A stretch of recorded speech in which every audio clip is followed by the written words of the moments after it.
please, let's take the roll call. Commissioner Batterson? Here. Commissioner Henderson? Here. Commissioner Burtnett? Here. Commissioner Velasco? Here. Commissioner Carey? Here. I trust that we all read the minutes from the January 8th meeting. Are there any comments? Nope. I will entertain a motion. I move to approve the minutes. Okay. I'll second. And we have a second. All in favor, aye? Aye. Okay, motion passes. Good. Okay.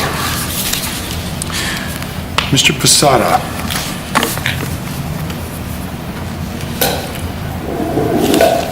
That was quick. Good afternoon, Commissioners. How's everybody? Hello. Very good. So bear with me if I start coughing or anything like that.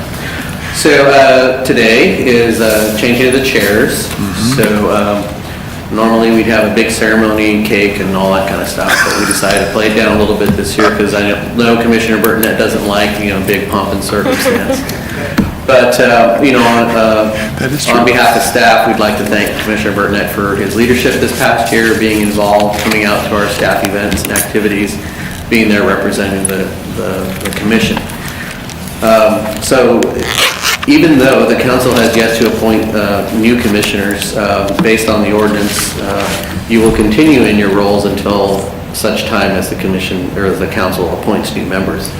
So what we would like to do today is go ahead and rotate the chairs and have the vice chair assume the chair and have you come back on the dais and pick a seat where you'd like to sit.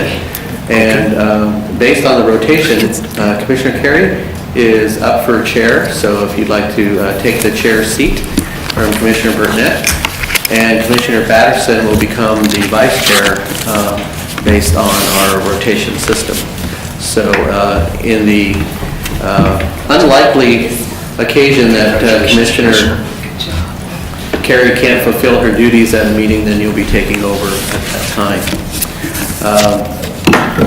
The other thing that we typically do at this time is to assign committees.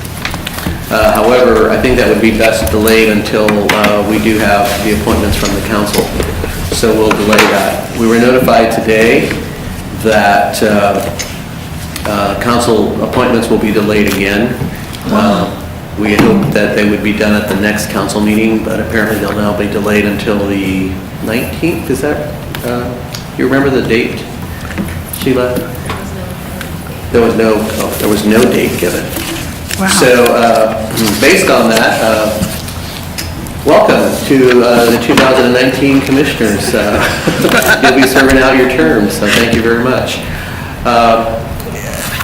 Again, I think that we've had a good group of commissioners this past year, and we appreciate the input and the participation. I think this has probably been the most active commission group that we've had in a long time. I can say that because I've been here a long time. And we appreciate your input and participation in things, so thank you very much. Other than that, we are able to move on to the agenda, Commissioner Carey. Hello. Okay, I'm sorry, this happened a lot quicker than I thought it was going to. That pledge they sailed right through it. So we'll be moving down to 4D. That's right, 4D. Community Garden on Carmen Street. Andrew Baumeister and Butch Lopez. Good Hello, job on that. welcome. I would have. What? Still trying to figure out that last name. Come on and give me the clicker there. I got it. No, I said good job. Thank you. Hello, I'm Butch Lopez, and this is Andrew Baumeister. We're both with the Santa Maria Valley Chamber of Commerce's Leadership Santa Maria Valley Class of 2019. And we're here to present our legacy project for the Leadership Class of 2019, which we chose to build a legacy leisure walking garden.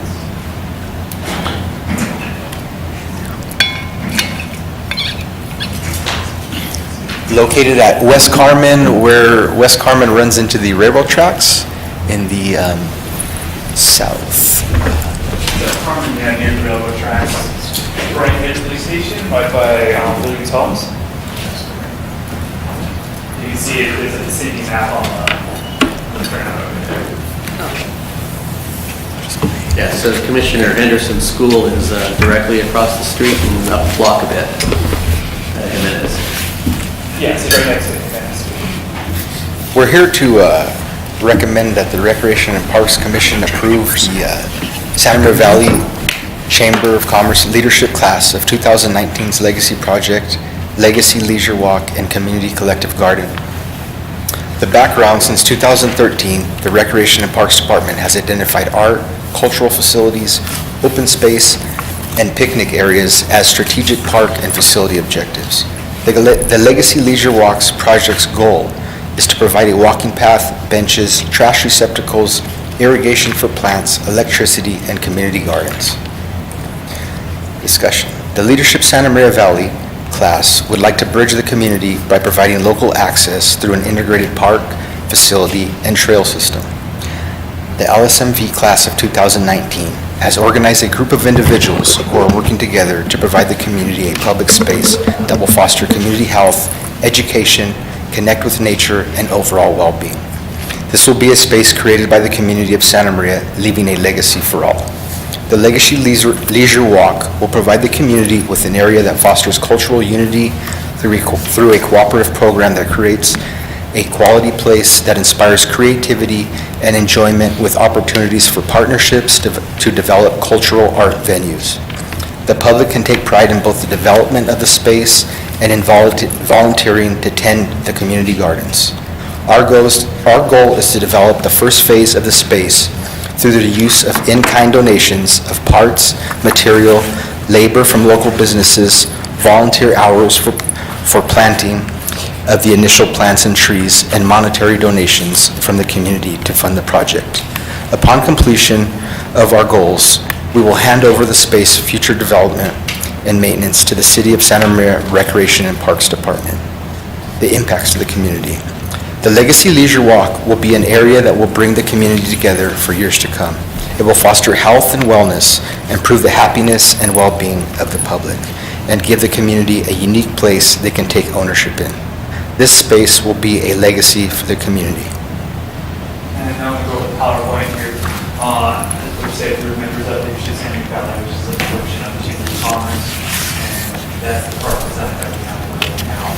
And it's conceptual at the moment, but we've already started with the grading of the area. We got a little bit done. And first off, this is most of the class. Some of us weren't in the picture, but it's most of us is people from different businesses around the city. So you got two representatives like myself, and we've set a million over community development. He's here. We have Butch from. I'm a contractor, and we're all professionals. We're all interested in helping out with the community and bettering our leadership skills, and we have a lot of pride in our legacy project, and what we've all come to do so far with the design, and we already have marketing, outreaching, vendors. We have some committed contractors already, and everybody's working real hard to make this happen, and we're excited. Here is our initial plan. It's kind of hard to see, but you should might be able to read in the PowerPoint up there. I am constantly emailing any of these pictures that I grab to the commissioners and members. You can see it here. But it shows the base design of what we're looking for. We have community gardens around the perimeter, around the area there. We have back areas that's supposed to be woods, walking paths that are designated for just leisure walking, dog walking paths, and there's benches set up around the area there. Our goal here is to kickstart the development. We can't complete the whole thing because we only have till about June to finish our project. So what we're going to do is push this off to multiple phases of development, so we want to get the initial groundwork in by our team as much as we can. And at that point, we will hand it over to the City of Santa Maria. What our goal here is for our team is to get the walking paths constructed and installed. The community garden areas, I'm not sure how far we're going to get with those, but at least the general areas.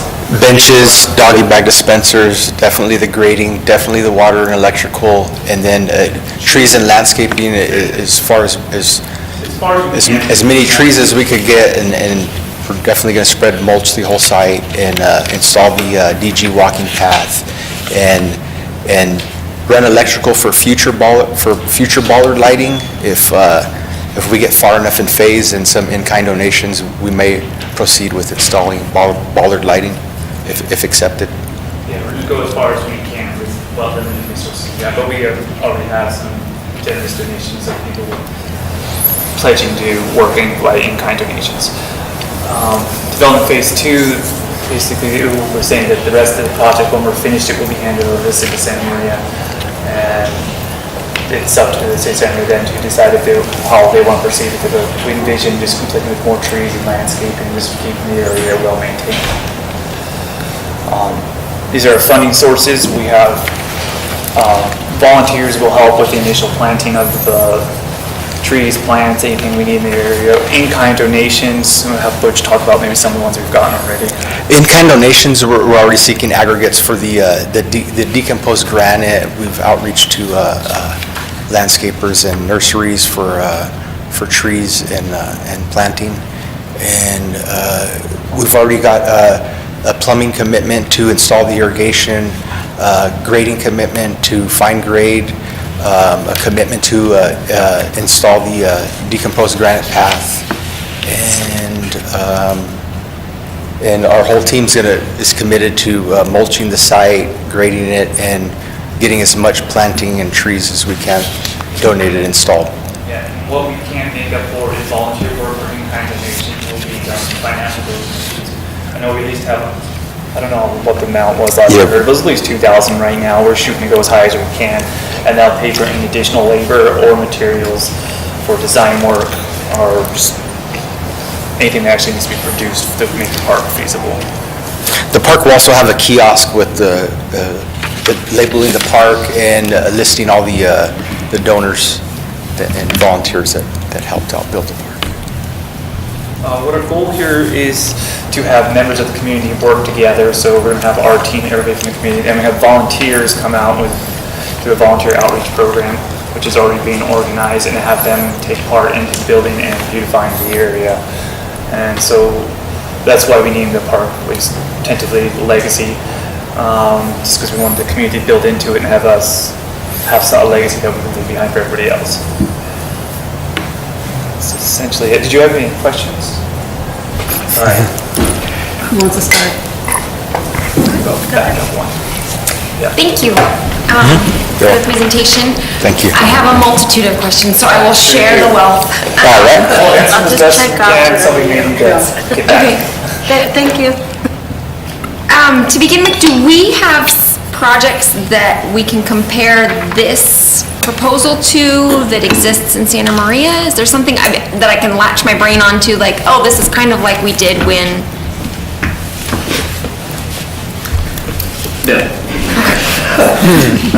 No, I mean, the community garden is probably the closest thing that we have to that, where those were individual people who got together. We provided them the basic footprint for the garden, and then they kind of filled it in as individual plot holders. And I believe part of this, and number 11 on there, are garden plot areas. So I think the way we talked about it is that those areas would be available, just like our garden over at the Muscle Center would be available for public to come in and reserve and use them for the seasons. The odd part about this is that this is a remainder parcel that is one of those things left over from the development of Harvest Glen Gardens, the two residential developments there. And it was initially intended to just be open space.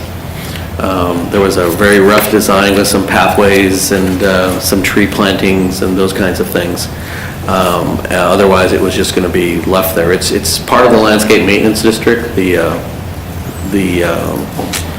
special benefit zone around Harvest Glen Gardens, so they're the ones responsible for the financial part of it, the upkeep.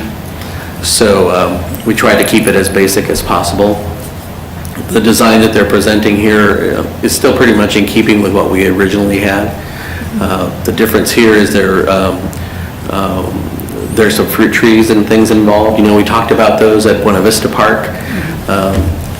This is a better location for something like that. It's more, it's not a true park-like setting. So, you know, we kind of agree that setting up some fruit trees or, you know, trees that bear some kind of fruit would be a good location. We really don't have any plans for that area. It's pretty much just an empty lot right now. So this definitely would add to it. We don't have any development plans other than the ones that we talked about before, which is basically just some pathways and things. So this gives it another dimension for the neighborhood and the community. And so would that mean it would be a park? It would be part of, on our list of parks and, Yeah, it's more of an open space. It would be a community, we probably would just call it a community garden space, just by virtue of what it is. There'd be no playground equipment. We already have a park under development in Harvest Glen, and that's at the other side of Jimenez there. So this is really just going to be a tree planting opportunity, again, community garden kind of space there. Sorry, so this is in addition to the park? Yes. Okay. Yes. Sorry. Who would be doing the maintenance on this after it is set up? So it would probably end up being the landscape district would be responsible for it, which relieves the general fund of the responsibility for keeping it up. So it's handled through the assessments of the local area there. So financially, it would be an additional cost. We would probably contract that out to the vendor, to our vendor, to do most of the work there. There's some specialty things, related to fruit trees and things that we would have to do. Hopefully, again, the community would step up and help with pruning and, collecting some of the fruit, those kinds of things. Oh, so what was the budget for the actual project? I don't know that they gave us any numbers, right? I don't think there were any numbers. We were shooting for our phase was about $25,000, but it's a combination of funds we raise and in-kind. In-kind donations for The actual material cost may not donations. be that much. The advantage to the volunteer group kind of doing it is that we don't have prevailing wage to deal with or other things like that. Scott's been working with them on the project. The developer has gone in and cleaned the site from what it was, covered in weeds and kind of mounds of dirt. That's been cleaned up now. I actually see it. So, The dirt right there. yeah. Oh, that's it. Yeah, so they've done some initial rough grading to the site and created the kind of the area. Now it's a matter of getting in there and doing more detailed work. I live in Pacific Crest, and I would drive down that road once in a while, and it dead ends. So when I'd go down there just to look at this, just to drive down there once in a while, people would dump there. It turned into a mild dump site. I mean, there wasn't a whole lot of stuff, but people started adding, and when I see a water heater out there, and later on I seen someone threw something next to the water heater, and it was... Yeah, definitely a problem there with dumping.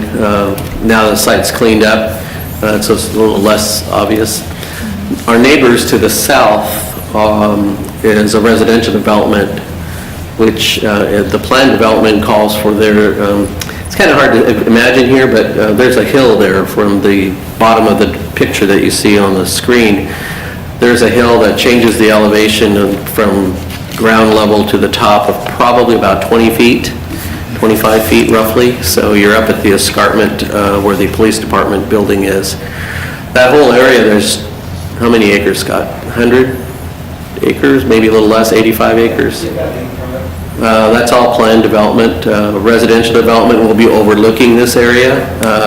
They're looking at some multi-family, probably 2 to 3, 4-story apartment complex buildings behind it, looking over the top of it. So be a nice addition to have something like that. To the right side of the picture, you really can't tell, but there is a multi-purpose trail that connects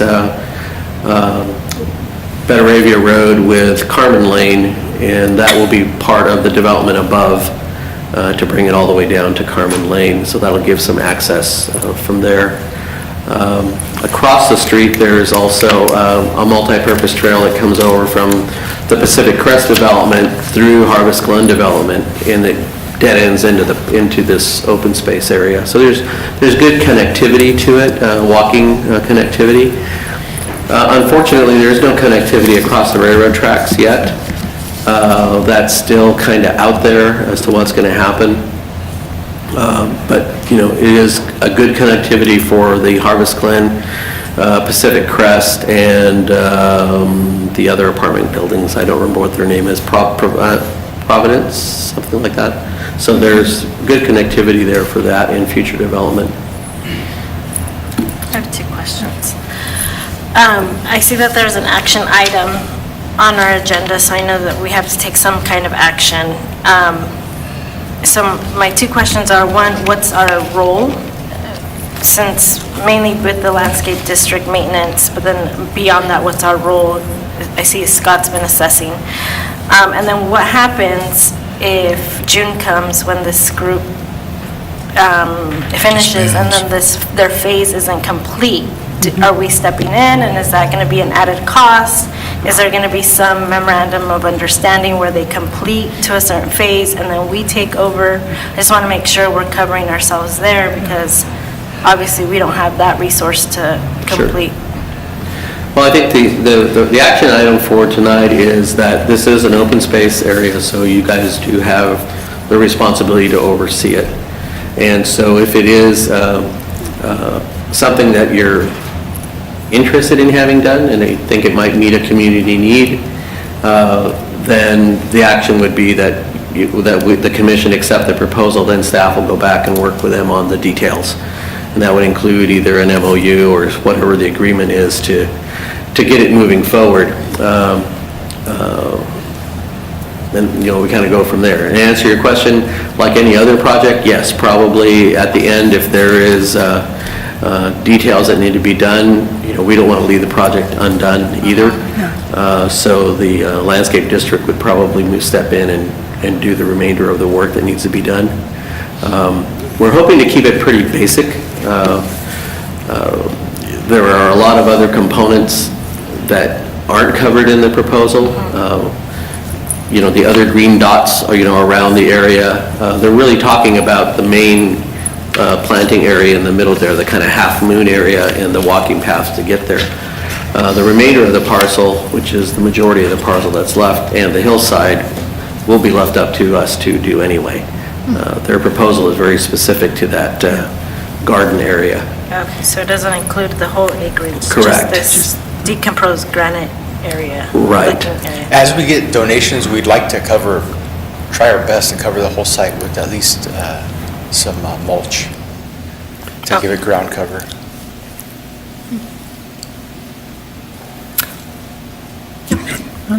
Anything else? That was my concern too. It's a great project. Of course, we want, nicer spaces for our community and especially residents in that area. I think it's a great project and it looks really nice. I was just left with a lot of questions. As Commissioner Velasco, who pays for the kiosk? What specifically is committed at this point? What do we do if those commitments aren't met? Management of the community garden also, because I think that pruning of trees and asking for volunteers is a great idea, but sometimes getting to that point can be tricky to manage. So I would be comfortable with moving forward and then having, with an overall concept, and then getting some more of those details, but We it were looks looking great. to hook up with Serve Santa Maria also to help with the good. project, so maybe we could work something out with them for future. It looks great. So was that a motion? That was my motion.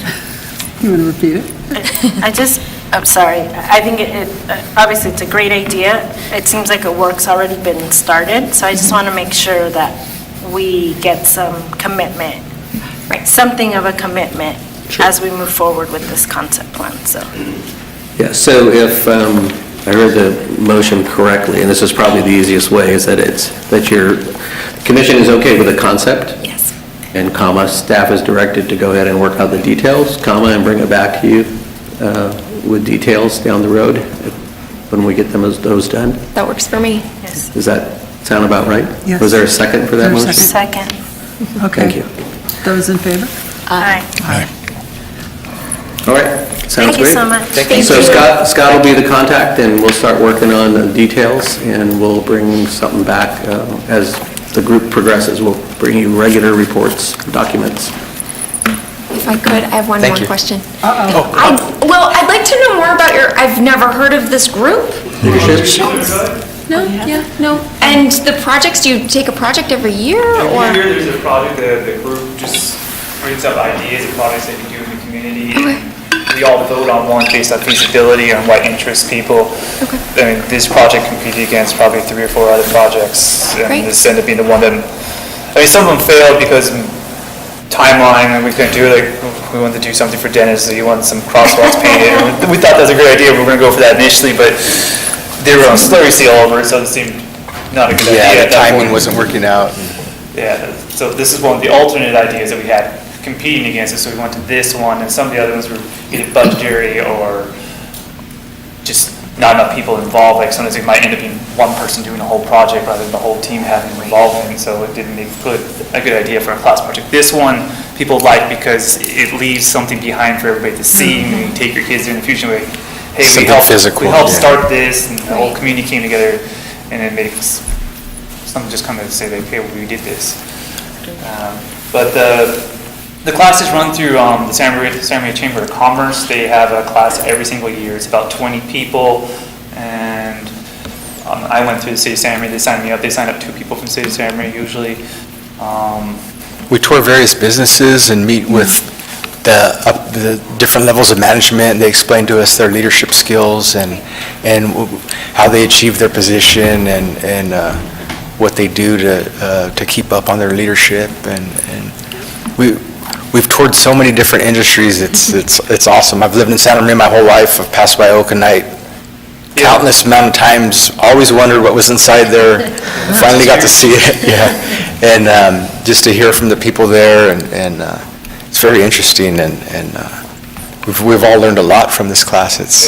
And we've bonded really well with the group. Everybody's trying hard, working hard, and I think the leadership board that's overseeing us is excited because we're pretty gung-ho about this project. Thank you. Thank you. You're This is a welcome. great Thank you. legacy. Thank you. Thank you. Okay, our next presentation is by Kent Epperson, and it's going to be about the Santa Maria Open Streets, which is coming up quickly. No.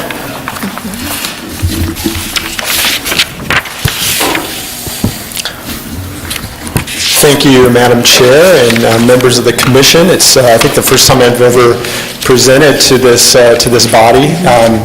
Thank you very much for setting aside a little bit of time to share this very exciting event, Santa Maria Open Streets, which will be on March 31st, Sunday, which is also Cesar Chavez Day. And also, I want to invite up Carlos Escobedo with me here. Again, my name is Kent Epperson, and I'm the director of SBCAG Traffic Solutions. And SBCAG, you may or may not have heard of our agency. It's a countywide organization, and our board is made up of the Board of Supervisors and a representative from each of the city councils. Actually, your mayor is our chair now. And Traffic Solutions is the division of SBCAG, and our mission is to reduce traffic and improve air quality by getting people to drive a little less alone in their cars and instead take the bus, bike, carpool, vanpool, telecommute, and so forth. Carlos Escobedo here with me is also an SBCAG employee. He is our event coordinator in Santa Maria, doing a lot of the legwork for this event. So I'll start off with my presentation and turn it over to Carlos to say a few words as well. So I've seen a couple of you, I think, have actually attended our meetings. So a couple of you are probably pretty well versed with the concept of open streets, but I wanted to give the audience at least some little bit of background. So these open streets events have been happening for about almost 40 years now. They started off in Bogota, Colombia, called Ciclovia. And in Bogota, Colombia in 1976, they had their first big event. And the intention there was they didn't have a lot of parks, and they wanted to create basically a temporary park, pop-up park for a day and offer it up to the community to promote physical fitness, public health, and wellness, and build community. And they've been doing this ever since. And it's my goal to make it down to Bogota because I hear it's just an amazing experience. Now their events, they repurpose, they close down upwards of like 75 kilometers of roadway on every single Sunday. They do this, and they get upwards of 2 million people to come out. And for many people in the Bogota, Colombia, it has become their primary day of exercise. And so they've just had huge success building community, building volunteerism, and really pulling the community together as part of their ongoing campaign. This took hold in LA. They have their version, it's called Ciclavia, with an LA instead of Ciclovia. And they did their first one on 10-10-10. It was October 10th of 2010. And it was a huge success. And they have done, I believe, something like 26 Ciclavias since 2010. And that was, it was really the LA events that inspired me to bring this to Santa Barbara County. We had been doing our Bike Month events, Cyclemania in the South Coast, and we did a film screening of one of the Ciclavias that they had there, and I just got so inspired by it. I said, we're going to do one of these in the next 5 years. And so in 2013, we did our first one in Santa Barbara along Cabrera Boulevard, along the beachfront, and it was 2 miles of roadway. And we did it 2 more years in that location, so we had a total of 3 in Santa Barbara. And then actually Guadalupe did a Ciclovia as well. We didn't have a part to play. We showed up and we kind of were there supporting. But that was a great event, very grassroots and just a wonderful event. I think maybe some here were even involved in some of that. And then Lompoc also has done 2 Open Streets events. The Lompoc Community Health Organization has been the organization leading those events. And then we did one in Carpinteria, that was in 2017.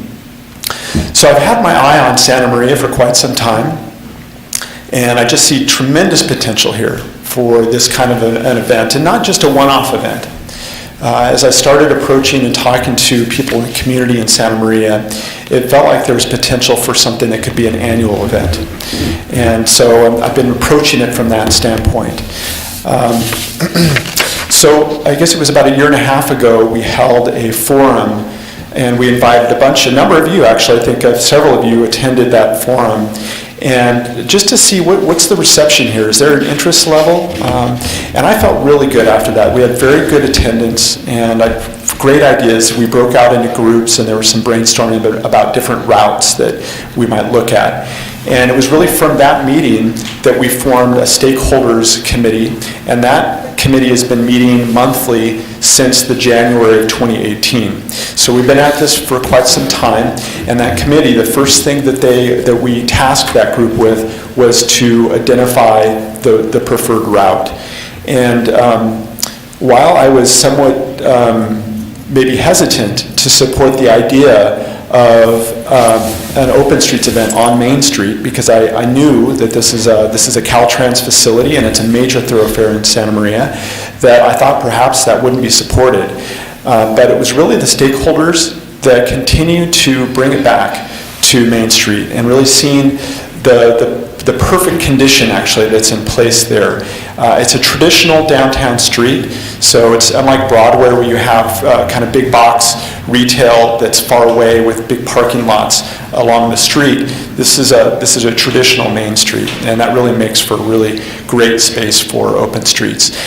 So the first thing I did was approach Caltrans, and thankfully, Lompoc had forged the way, same district, and of course, Ocean is a highway facility, Caltrans managed facility, and they have held 2 of these events. So they were familiar with it, and they said, yes, we support this, as long as this is not a moneymaker, like a race to make money or something like that, we can get behind this.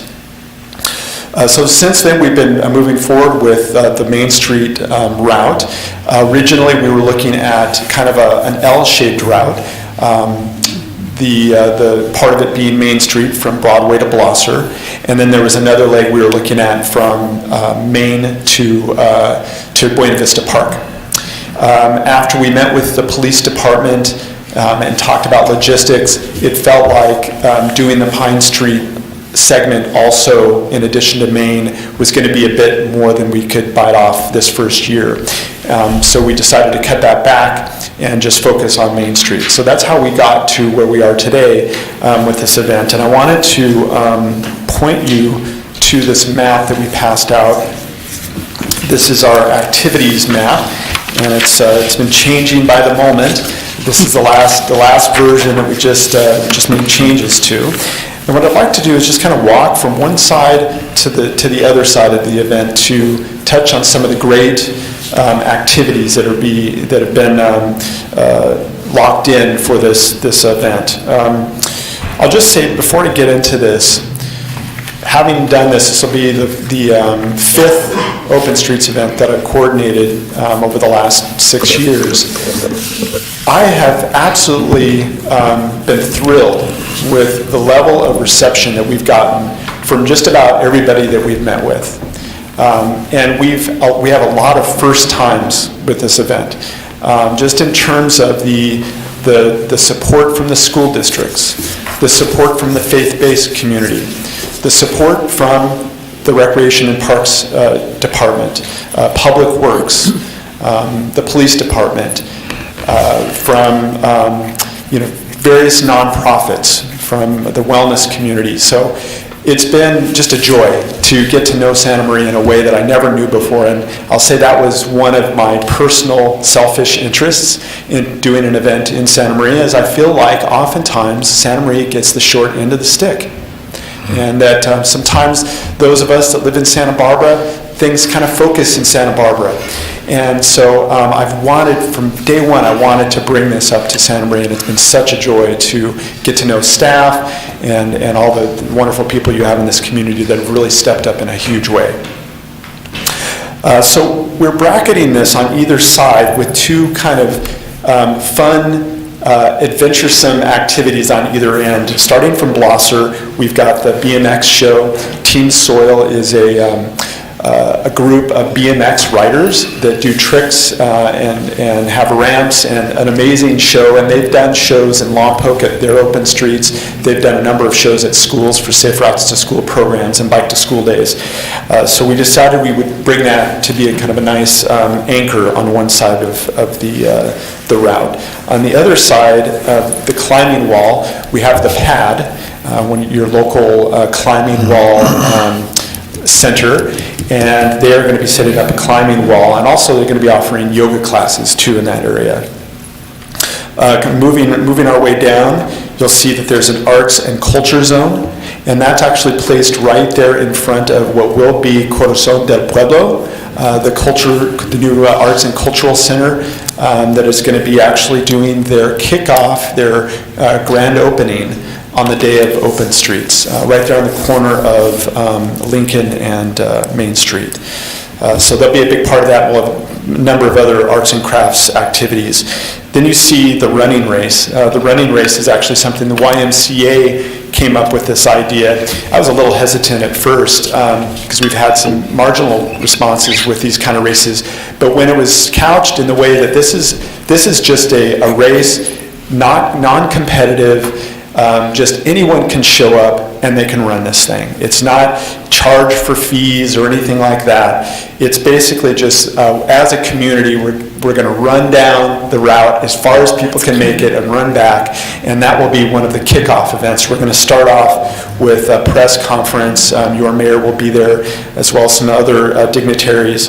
And at that event, at the kickoff, at the press conference, we're also going to be doing a bike giveaway. The Santa Barbara Bicycle Coalition, Santa Barbara County Bicycle Coalition, has several schools that they work with locally here on their Safe Routes to School and bike education programs, and they have an Earn a Bike program where these kids participate in these classes and then they get a new bike. And so those are going to be given away at the press conference, followed by the race, and we'll kick off the race. You can see there's a music stage and announcement. That's actually where the press conference will be, but we're going to have a full music stage with full bands that are playing during the whole day. Then we've got the bike activity zone, and that's going to be led by the Santa Barbara County Bicycle Coalition and BC Centro here in Santa Maria. Ken Dahman, if you know Ken, they have been such a great partner, and they're actually the nonprofit partner for this event. So there's going to be some bike rodeos, bike skills courses. They're going to actually bring different bikes of different types that people can try, like these box bikes and cargo bikes and all sorts of various bikes that people can try to test them. They're also going to be doing the bike valet at many locations along the entire route, so there's a place you can park your bike and safely know it's going to be there. Moving on to the Foursquare Church. Foursquare Church has stepped up in a huge way. They are the masters of events, as I've learned from talking with them and the kinds of events that they've done at their church site. And so this was a no-brainer for them. But one of the things that is just amazing is that they've decided it's so important for them to reach out to the community and offer their love, basically, to the community, that they're actually canceling their service that day.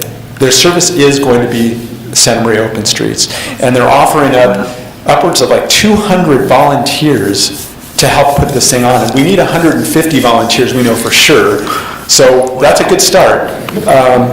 And so as we started talking with them, they were like, yeah, we want to do a big stage with, ballet folklorico, and we want to do face painting, and we want to do tricycle races, and we want to do bounce houses, and we're like, whoa, okay, we're giving you your entire block. So they have their own zone now, and they're going to be doing all of this great stuff there and helping with volunteers throughout the event. Cesar Chavez celebration stage. So again, this is a celebration for Cesar Chavez for Santa Maria. And so this stage will be dedicated to social justice. There's going to be a poetry jam. There's going to be some performances, also ballet folklorico performances, and some things we don't even know yet. But it's going to be filled with talks and all sorts of programming and probably some music as well. And that whole zone will be surrounded by this kind of social justice. The Mexican consulate is going to be there, and a number of other organizations will be there as well. The kids' activity zone is YMCA and the Boys and Girls Club, and they're going to have all sorts of fun street games for kids. That will be just these are really the kinds of activities that are the cornerstone of this event. This is a family event. This is for kids, this is for families, so it's going to be a lot of fun in the kids zone. The health and wellness zone is actually spearheaded by the Emerald Wave Media. Ed Carcari, if any of you guys have worked with Ed Carcari, they've put on a wellness fair for several years. It's been in the mall, and they agreed to actually move it from the mall to Open Streets, and they're handling all of the wellness fair. So there's going to be all of the wellness kind of activities and booths and various services and stuff that will be featured at that zone. A little farmer's market. We hope to have a couple of the farmer's market vendors there too. That will be the one exception of selling things. This is not really for selling things. It's really a free community event, but that will be an exception. They'll be able to sell fruits and vegetables to the community there on the street. The education zone, thanks to Carlos, who's actually works for Allen Hancock College, recruiting students from the high schools. He's got support from all the schools. I mean, he's just done amazing work getting that secured up. So there's so much that they want to do that we have to dedicate a whole zone to education. So Allen Hancock, several of the school districts will have a number of booths and activities there to offer up. Dance zone, we're going to have dance instructors offering free dance classes of a variety of type that will be there. The Tri-Transit is actually the booth that Traffic Solutions will be in charge of. One of the things that we want to make sure is we want to get people to the event by foot or by bike or by bus. Because that's part of the thing we're trying to do is get people exercising. We want to get people out there by bicycle. That's a really important component in our advertising. We're really going to be stressing to people, bring your bike. It's 1 mile If you want your kids and your family to enjoy the whole mile and go there and back, you want a bike. Maybe rollerblades would also do, or a skateboard. But it's nice to have wheels. So the Tri-Transit Zone, we're actually going to be offering free transit passes. Anybody that goes to the event by bike or by transit or by foot, and if they want to take the bus back home, we'll give them a free ticket to take the bus home. And also Smooth, the operator of the Guadalupe Flyer, is offering free service on the way back to Guadalupe. So really hoping that a bunch of people want to come via the Guadalupe Flyer. And then the Eco Zone is kind of a little mini Earth Day, you could say. And there'll be a number of booths. SB Can and a number of organizations locally are spearheading that. So that's taking form. And then again, the BMX show on the far end of the route. So with that, I'd like to turn it over to Carlos to say a few words about his experience, and if you would, yeah. That's good. Hello, how are you today? Good. I cannot contain my smile. It's been a really interesting trip, and there's this saying, if you want to go far, if you want to go fast, go by yourself. If you want to go farther, go together. And that really was the way I have been working with the organizations, with the people, with the businesses here in Santa Maria.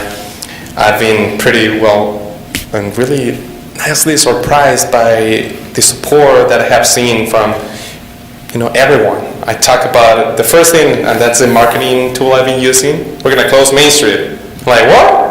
That's like 95% of the time we tell somebody about it, and I see a great potential as a fitness event, but also as a social justice and as an activity to build community. I moved here a couple of years ago. I was just supposed to be here for a couple of months, ended up staying, ended up becoming U.S. citizen, ended up falling in love with Central Coast, with the tri-tip and everything. And one of the reasons of why I did that is because of the people here. I made really nice friends. I met Greg, by the way, and Toastmasters, and a bunch of different great people that have shown me the value of volunteer, of being in the community, being out there. And I was in shock. I come from the second biggest city in Mexico, Guadalajara, where we have our own Via Recreativa, and I had the opportunity working for the city there in that process of logistically working with the community businesses. But it's a city, and then you move here to Santa Maria, and I was like, we gotta do something like that, and that was in my mind. And then I came across with the Open Streets idea, and like, yeah, I gotta be part of it. Ken, I will hunt you down, I will look for you if you don't choose me. But I see that, sometimes we don't know who's our neighbors. We don't know who's the person that, maybe you say, hey, morning, and that's it. But what I saw in Guadalajara was the people, any age you can tell, work together. We're playing, maybe some of them, they're wearing gang, clothes, and then you can see all of that kind of social strength. All of them working together, having fun together. And I would like to see that here in Santa Maria. This is an opportunity for us to show ourselves that we can be one. And in Hancock, we have this philosophy of one Hancock, because we're all one organization. But I think that we're one Santa Maria, and we love this community. And I have seen in every high school, every place I've been to, so much potential, and this can be bigger than just a fitness event. This can change the history of Santa Maria. And that's the reason why we came here today, and we really appreciate your support. It's been a great trip. It's coming up, and thank you. Thank you. Thank you for letting me be part of this event, Ken and SBCAG, and thank you for all the support that we have received from all of you. Just one last thing, I wanted to give a special shout out for your staff here at Recreation and Parks.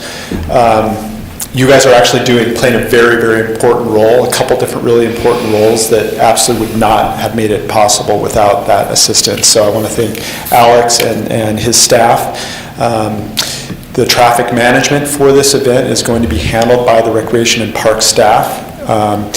That puts me at great ease. I've dealt with private companies that come in and deal with construction projects, and they just don't get it. They don't get what this event is about.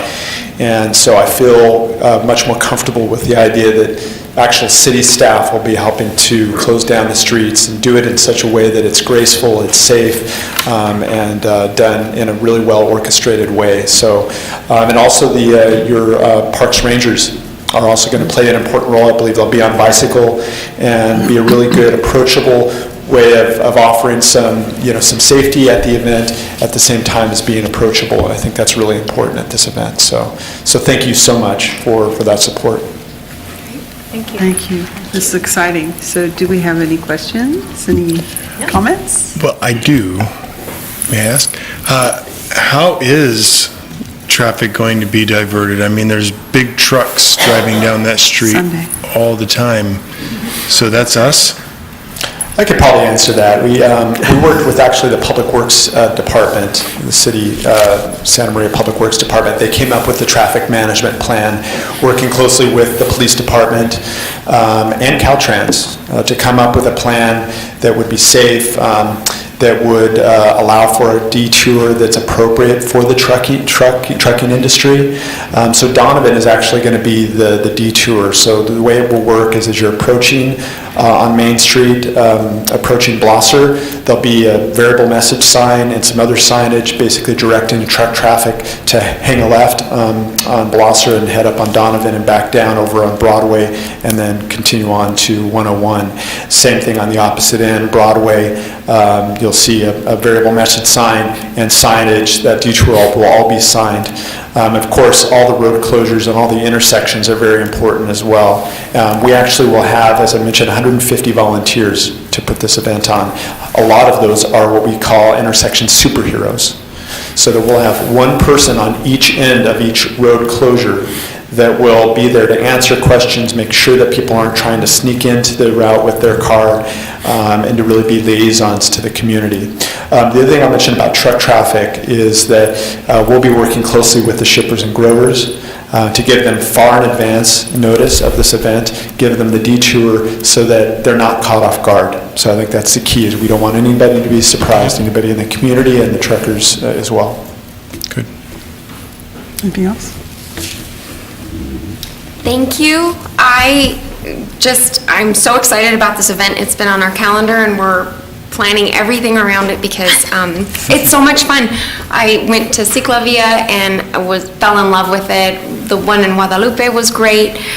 Santa Maria definitely needs this event, and I hope you come back and we can talk about what it will take to make it an annual event, because I think a one-time thing is fun, but I think that to work on bicycle safety and building community and bridging so many gaps, this is the kind of event that can achieve that. So thank you. I look forward to the partnership and look forward to this. As I look at your map, I do have a kind of park site on it. Pearlman's going to get a lot of eyes on it, and it's our park with no love. That might be something we can look at or talk about. I don't know. I feel like we might need a Save Pearlman Park It's a campaign. misunderstood park. What's that? It's the misunderstood park. It's misunderstood, and this might be a good opportunity for reintroducing the community to Pearlman Park and showing its importance as a cornerstone in our downtown. So just throwing that out there, because it is misunderstood. Misunderstood. Is that a motion? Thank you. Dennis will take care of that. The thank you, I've please. got ideas. I love We're gonna that. just send Laura's twins to go play out there to show how you can utilize. They'll call the police and say, those children are in danger. At the Ramshackle But Park. thank you so much for all that you're doing. I'm so excited. I can't wait for it. It's going to be great. Thank you. Thank you very Okay. much. Appreciate your time. Thank you. Thanks. The posters, by the way, that you also see there, if you would be willing to find a place, a Yeah. business, a coffee shop, whatever, and put that up somewhere, that'd be great. That's Spanish on one side, English on the other. By the way, the artwork that's featured on that It's darling. is the St. Mary's of Assumption Yeah. School. We worked with them because they're a major sponsor of this event, and they did a contest, and so that's the winner of the contest, is we wanted to feature it on the poster. So, It could not be cuter. That's yeah, it is. darling. It is adorable. Yeah. Yeah. Thank you. Thank you so much. Thank you. New business, there is none, right? No new business? No new Nothing to add? business. Okay, old business. So- Review, oh, go ahead. Oh, sorry, I was just going to say, so we do have the plan out there, the chart that we handed out the last meeting. We're here to take any comments that you might have on the list of things that we presented to you at the last meeting. We've gotten a little bit more information on the state Prop 68 Do you have your chart? funding. We did submit our applications today for the soccer fields at the cemetery district land, and we submitted our application for the multicultural center at the Enos project. So those have been submitted. One is a $4 million request, and the other is about the same, right? Yeah, so two $4 million requests to the State Department of Resources. So we're in the hopper now, we'll see what happens, and hopefully we'll have some positive news on both, but at least one, we hope. That's exciting. So the other things that were on the list were, when you had a chance to look at them over the last month, if there was anything on there by project that you felt we needed to add, change, did we miss anything? Any comments on that list? I have one. Oh, go ahead. So, in driving around, Manami Park is something that stands out to me. One of the things being on the Battle side, those picnic tables get used so much on the weekends, but they're not all covered, like with the shading. Right. So it'd just be, I think, like aesthetically pleasing, and then just also to provide like the shading kind of that is at North Prescott Ranch. Yeah. Something like that, adding to that area. That area gets used so much for birthday parties, so maybe even just revamping that area. And then the tennis courts that I love, because I go play tennis, but they're not being used for tennis. And so, the nets are getting rolled up and pushed to the side, and then they're being used full court for soccer, which is great because they're being used and people are being active, but they're not being used for what they're intended. So how can we multi-purpose, kind of with like pickleball that we did at Atkinson, can we designate 2 courts to futsal, just thinking outside the box. But then also, what do we do when people show up to play tennis? Are we supposed to ask those people to leave? So that's just kind of that struggle, right? You don't want people to stop being active, but when other people are coming to utilize it for its intended purpose. So those tennis courts, definitely something, I think, in this to address. Yeah, and so that's one of the reasons that soccer is on there, because we were looking at extending the soccer play field area so we could actually have soccer as opposed to having that softball field kind of in the middle of it. But coincidentally, I got a call from a gentleman who used to teach tennis here a long time ago, who is retired and come back to Santa Maria, and found that, the tennis community has pretty much dwindled as far as public tennis goes. And he grew up at Atkinson Park and played on those courts, and, went off to be a professional tennis instructor and doing those kinds of things, and went off on other business adventures. But he's come back to town, and he has an interest in bringing tennis back at the recreational level, and is talking about bringing back a tennis lesson program. I've given that information to Ryan Heath, our health and wellness supervisor, and he's going to work with him to try to bring tennis back and bring back some actual programming. The issue with the tennis courts are twofold. Number one, yes, they're not being used for tennis as much as they should be. And when people use them for non-tennis events, there's the issue of liability for their injuries, you know, because they're out there with shoes and things that aren't made to necessarily be on a tennis court. So in the soccer complex plan, there is futsal facilities designed into the plan that there would be, I think, 2 or 3 smaller courts for that sport. So there's some ideas for that. It's been an ongoing problem. I mean, it's been a problem for a long time. The Rangers try to enforce the regulations as far as that goes.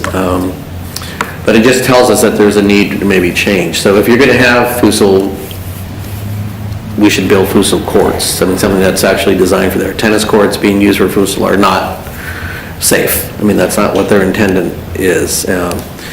That's something that we could look at and maybe adding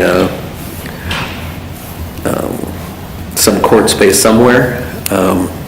You know, it is, you hate to sacrifice tennis because you never know what the interest is going to be. The high school has built courts. They used to be our major user at Manami, but they have their own courts now on campus, so they haven't been at Manami for a while. So maybe something the commission needs to look at is maybe there's some conversion of those courts to something else. We'll put that down as an issue and maybe to look at some space for some futsal courts. I know I got a call from Councilmember Soto about Manami in general and its availability and its hours of operation and those kinds of things. So there's some interest in doing more there, so we can look at that. Yeah, I mean, you also got to, we have tennis courts, you know, at Sunrise, Atkinson, North Presker. Yes. Right. So it's like, are the people just migrating to those available courts and you don't see tennis so much as Manami because, you know, like I said, people aren't willing to kick people off, or is the need not there? So it's definitely something to explore, but, you know, Right. any given night, you know, you can't play tennis at Manami, so. Well, hopefully the issue, some of the things, we'll get some comments in the leisure assessment out there that we'll be hearing from the community as to what they want as far as tennis goes. You know, it's like anything else. Sometimes it passes you by, and it may be time to look at some other alternative uses that make some sense. The good thing about Manami is, you know, you do have the ability to actually have 2 sides, you know, so there's 3 courts on each side, and so you have the ability to make some redesign work and maybe make it half tennis and half pickleball and futsal or something like that. We can definitely look at that. Thank you. I would just like to reiterate what I said last month. I know that it gets used on Thursday nights for tennis, and so, you know, at least 3 courts. I mean, I was already thinking that before you said it, you know, because I also know that the futsal people are out there and in force, and, you know, all it takes is one of those guys to fall down and hit their head on the metal post, and not to mention the tragedy that would be, but it would be damaging to a city. Yes. So. Any more? Going through the list, I think I'm going to have to agree with Manami needing, you know, some attention. It's a dense area of the city with not a lot of access to some of the other amenities that our other parks do. And Adam, I always lump those 2 together. But the lighting, the restrooms, the parking, the redesign at Adam, I think is really important too. We're talking about 2 very heavily used spaces in our community. And if you look, you know, across with household income and population and things like that, I think that we really need to address those first if those grant opportunities come before the needs assessment is completed. I think that's definitely on my priority. And I think, you know, talking about Adam, you know, the issue at Adam is that there's nowhere to park. Right. And the neighborhoods complain every Saturday, and when the fair is going on, they complain every day. So the sacrifice will be is that you're going to lose playing space for parking space. And that's something that, you know, we have to realize there's nowhere else to go. There's no alternative for parking. We can't, you know, take an empty lot somewhere and there's just nothing. So you really are going to be cutting into your playing space, which I think it's something that we could sell if we, again, had some good designs for keeping at least 2 soccer fields there. But the cooperation that we get from the users, from the leagues, it's very difficult to get them to look at playing games, weekday afternoons. Everything has to happen Saturday or Sunday, and I can understand in the adult leagues because most of those gentlemen work and ladies work, and so it's tough to have more than a Sunday day. But for the youth leagues, to have an afternoon game during the week, maybe during the appropriate daylight savings time, that maybe you have a 5:30 to 6:30 game, you could minimize the impact on the weekend. But there's just been ongoing resistance from the leagues to look at it from that perspective. Even if it was the higher divisions, that they have, maybe they're 14-year-olds and up or something like that. It would help so much in the neighborhood, but, there's just not an interest in doing that. And we've couched that with them several times. We haven't gotten to the point of saying you have to do it, but it is something that, needs to be thought about down the road. It's another one of those underused facilities 80% of the time, and then the other 20% is just highly impacted. So something that we need to talk about. Go ahead. I guess Maramonte Park, does that include the hall or is that just the park? Just, which one's the hall? Miramonte is actually split in the middle by Sunrise Drive. Okay. So what we're talking about in this particular one, the committee discussed a remodel of the building. It's heavily used to enclose the area that is just covered with a top, Patio. Yeah. and actually enclosing it to make it indoor space. Okay. We did have a plan for, I believe it was St. Joseph High School, was interested in expanding, lose their tennis courts for expansion of their campus, and they wanted to partner with the city to build more courts at Miramonte along the south boundary line, and provide some funding towards that project, and then have it be their home courts for their tennis team. That hasn't moved anywhere, and it's been quite a while now, and I'm not sure where they are. That was a possibility. We actually have a design that adds, I believe, 4 more courts to the Miramonte courts area. So. And they have a new principal now, so. Yeah. It could be. Yeah, and it's all down to money, fundraising, so something to consider there. My comment would be about the lighting. 9 of the parks have lighting deficiencies, and after going through all the sessions with the community input, everybody talked about how there's not enough, lighting for one thing, but how you can't, because of that, you can't utilize the parks in the evenings when it's not daylight savings. So, and the safety factor, the lighting would also help that. So if there was, I know there probably isn't, but if there was any way just to focus on if we only had this much money, to focus on the 9 parks that need lighting, because it's a relatively inexpensive fix compared to a lot of things, right? So that would just be my comment. So the suggestion would be that if we're looking at a lighting project, that those parks move up on the priority, or lighting should be a priority item. Yeah, if we have this money, why don't we just focus on it? Because it would be a huge, each park would be so much better for the community with the lighting, right? Anyway. If that's the consensus of the commission, I know that we've heard a lot of testimony about, what do we call this? Standard time, being a problem. Coincidentally, again, this year, very few permits for outside lighting being brought in. I don't think we've had one, actually, just one.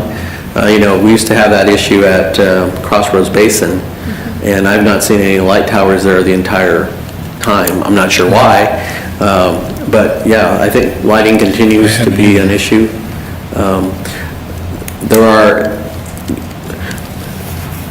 There are environmental hurdles, none that can probably not be dealt with. But, those are the things. When you bring in lighting, now you're talking about, affecting the neighborhood and spillover lighting and those kinds of things. But I think it's important. I agree. I think that if the commission agrees, it should be those sites that we have lighting planned on the list here, that's something that we need to move up on the list of things. I would say yes. Do we got all the California nod on that then? Is that the feeling of the commission across the board? Could we do solar lights? Is that what we do, what's done now? There's solar lighting. We have a couple of sites. Fletcher Park has solar lighting. The technology for sports lighting and solar just isn't there yet. It doesn't give enough lighting. So we'd still be looking at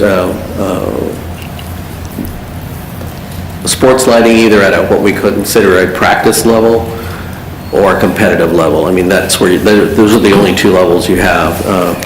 And practice lighting is probably more, we know it's more affordable, but it's probably what we could do at some parks. It doesn't create the spillover lighting that you have. It doesn't require the poles at, 50 or 60 feet. But you still could light an area and allow play, safe play. So.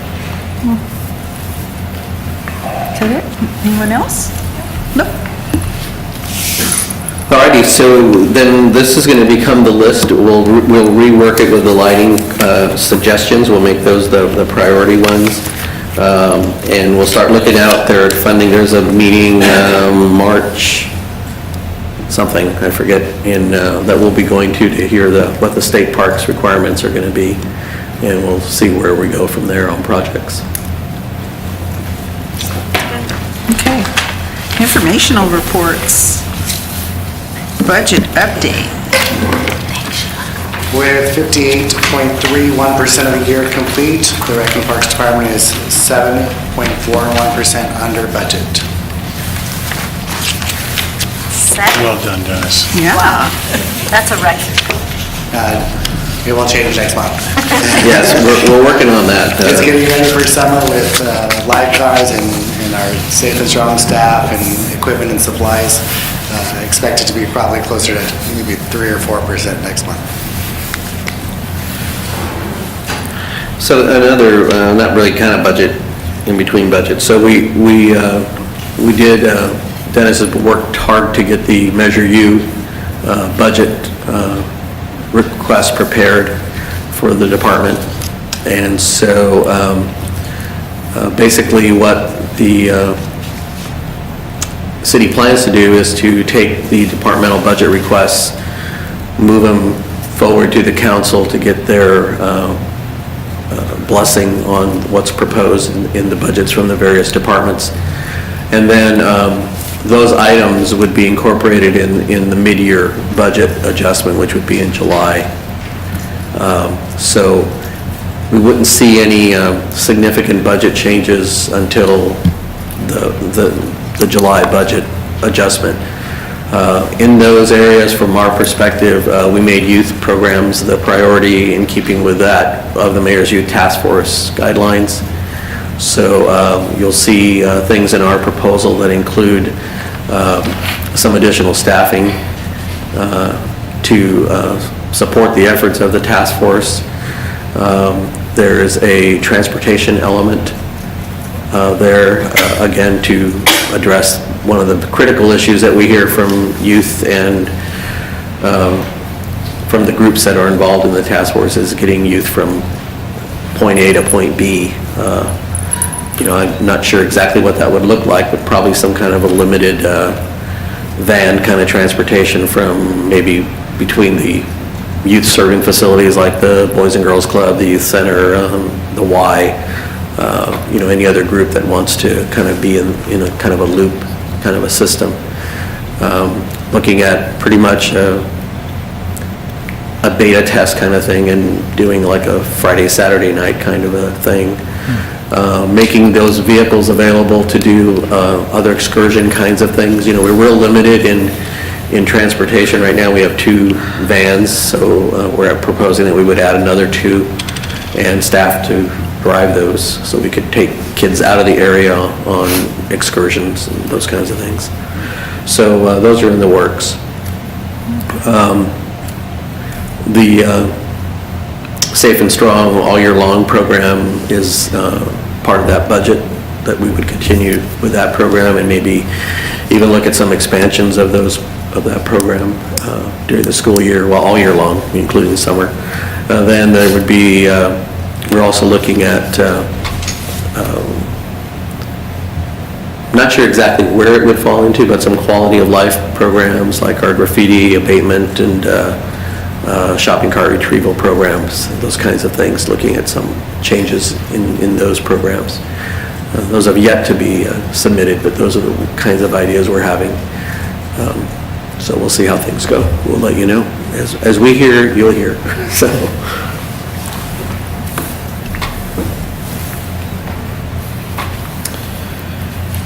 And you have your noteworthies. There's the next item on there. And I'm happy to answer any questions you might have on those. Yeah, no. So that was the director's report as well? I just have two things on director's report. One of them is that the conference is coming up, the California Park and Recreation Society Conference is March the 19th through the 22nd in Sacramento. If there are any commissioners interested in going, we typically look at taking two, to the conference. It is 3 days. Yeah, if you're interested, let me know. Staff, we're in the process of, we usually do a lottery. People who are interested in going will pull a couple of names out of a hat and see who gets to go. Yeah, and it should be pretty good this year. We don't have any pieces in the show this year. We weren't able to come to an agreement on a design for a piece. But the trade show is great to go and meet the vendors and see what's out there, what's new in the profession. And then the sessions, again, are typically geared towards what's happening now around the state of California. A lot of the sessions are a good way to interact and learn what the other cities are doing. So if you have an opportunity, it would be great to go. There's a commissioners group meeting that they have, and you can get there and exchange ideas with other commissioners and things. So that's coming up.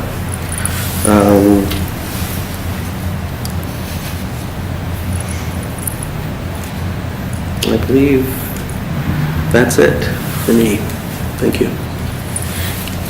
Okay. I would like to go next year. Yeah, me too. I think I can manage my life next year. We'll put you down for next year. Next year it'll be in Southern California. There we They go. usually shift, so it'll be down south somewhere. Yes, Pencil you in. please. Okay. Okay, commissioner reports of official business. Who wants to start? No? Okay. Yes, we attended the Commissioners Workshop at the end of January, and that was, I thought, fantastic, very informative. I learned a lot. I still don't know a lot, which I'm so grateful that we were able to have that here, because I appreciate the learning, and any opportunities in the future that we have like that, I definitely am in support of that, because the learning is very helpful. And then great folks too, that it seems like they looked forward to collaboration maybe in the future, some partnerships with Isla Vista and Lompoc, some really neat people with great ideas and different things happening in their communities, so I appreciated that. And then last week I attended the Leisure Assessment Community Forum Wednesday, and kind of heard some of the feedback from the groups that were interested in participating that evening, and got some good information, and I look forward to continuing that process and kind of finding out the whole scope. So. Interesting. Same, I attended the leisure meeting last Wednesday night. That was good to observe. Then also met with Alex and Cindy to discuss play and kind of moving forward on refocusing play as a board and as a support to the department and kind of setting some strategic goals moving forward. Good. Okay, I guess it's my turn. Open streets, well, we don't need to talk about open streets. January, sorry. January 19th, I actually went to the Women's March, and it began, it was you were there. It began at the beautiful Buena Vista Park, and it was gorgeous. And I was proud of the park. But then we walked to Minabe Park, and there was it was just beautiful, and the people that, the recreation and parks people that were assisting everybody, and it couldn't have been a nicer day. So I just wanted to mention how great it was. Good. Big shout out to the park rangers. I heard it was a last minute, hey, quick, we need you guys. Can you do this thing? They were amazing. Yeah, sorry. And the parks looked really good. They look good. It was just cool. Yeah. Anyway, I just wanted to bring that up. I also went to the meeting on the 26th.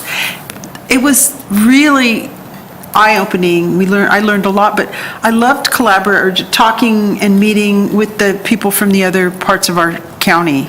Everybody has different issues, and it was it's good to connect with them, and I hope we get to do that again. Yeah. What else? I went to the city needs. I went to all 4 of them because I guess I like that stuff, but they were fascinating.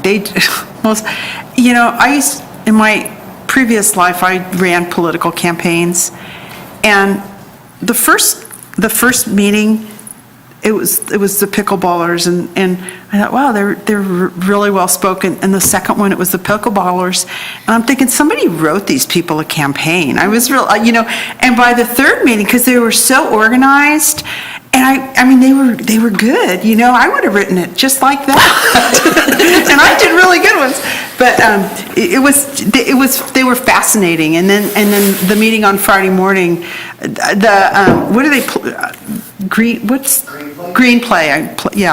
Those guys are amazing, and they're fun, and they made the meetings fun, and the interaction was just great with our community, and I was just proud to be part of that. Anyway, what else? I guess there's a lot of them. That's good. That's basically it. Thanks. Well, the assessment is important, and I don't know how to tell groups that, we can hear you, and it doesn't take an orchestrated event to do that. I think that, unfortunately, it's the groups we don't hear from, and that's the part that concerns me whenever we do an assessment is, there's 108,000 people in Santa Maria. We hear from 500 or 600, maybe, if they all answer the survey and things. It is tough. I know statistically it's valid, but emotionally, sometimes it just doesn't feel right to me. And one of the things that I asked Dennis about was the fact that our outreach has to be more targeted, and we need to do more. And we're going to have that ability to do that via the mail-out component of this, right? Mail-out, is that the right part? Yeah, they'll mail out 3,500 surveys, but then we'll also do the intercept survey. There you go, thank you, that was the one. As part of our plan, and that's the pop-up surveys we talked about. So we have our first, one of our pop-ups will be at the Friday night event, at the downtown Friday nights. And we have some other, we're working on times and locations for other future events during that.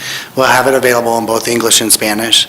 And it will also be available by a website in English and Spanish as well. So we want to do the Open Streets thing, that's something. So if you all want something to do on Open Streets Day, we can certainly have you man the commission survey pop-up that we'll do out there. Can we be notified of those pop-ups, like where you're planning to be, so we can pop in? Oh, absolutely, yeah, we'll get this, we're working on the schedule right now to make sure that we have staff and time and coverage. And just to piggyback on that, if Play can, with Laura's suggestion on Pearlman Park, maybe we could tie in Play to Open Streets. Yeah, we'll talk to Kent about doing something at Perlman, and if he can add us to their idea. It is outside, I mean, it's across the street Yeah. from their Right. close-off, but I think it's a good thing. And I don't know how many of you have noticed Yeah, today. the banner It's beautiful. artwork that's there. Yeah. You know, that's our first attempt at trying to get some nice-looking banner things instead of just driving a steel post in the ground and tying a rope to it with a sign, you know, so trying to give us some other elements to that. Good. We're working on graphic standards for that, so if you've driven by and the print has been too small, it's a process to learn how big you need the print at 40 miles an hour, so bear with us. Angle. One word. Okay, okay. Anything else? Anybody have anything else? I guess not. Okay, I move to adjourn. Thank you. Thank you. Good job.